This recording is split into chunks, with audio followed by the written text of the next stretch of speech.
सो जब elderly patients आपके पास आते हैं, उनके पास प्री एग्जिस्टिंग भी डिजीजेज होते हैं, जैसे फॉर एग्जांपल किसी को ब्लड प्रेशर है, कोई डायबिटीज़ है, किसी को किडनी का प्रॉब्लम है, they are on their other medications जो ऑलरेडी चल रही हैं उनकी।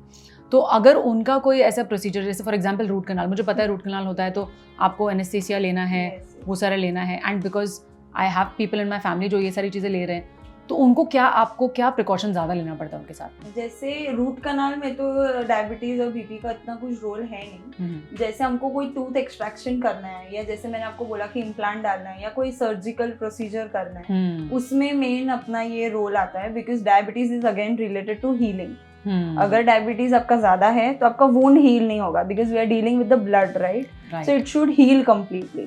प्लस ब्लड प्रेशर में कैसा होता है, पीपल आर टेकिंग इकोस्प्रिन, तो Ecosprin is a blood thinner.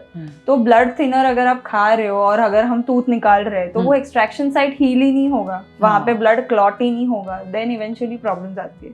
तो ये दो चीजें का टेस्ट करवाना बहुत जरूरी है before you go for any surgical procedures. Test करवाना है उनके डॉक्टर से, या उनके डॉक्टर से, या नॉर्मल आप जहाँ से भी ब्लड टेस्ट वगैरह करते हो, जैसे मतलब एक फिटनेस टेस्ट आपको करना। फिटनेस टेस्ट, या अगर तुमको डायबिटीज या बीपी है तो, या फिर तुमने 2-3 साल से कभी चेक ही नहीं करवाया है, तो it is better you get it checked once.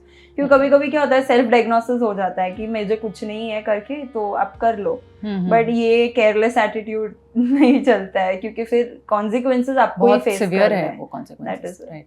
सो अगर लास्ट 3 मंथ्स में किसी ने चेकअप करवाया हुआ हो, that's okay. If it is normal we can perform the procedures. पर ये ध्यान रखना पड़ता है, because if they are on blood thinners, या ऑफ कोर्स आई नो।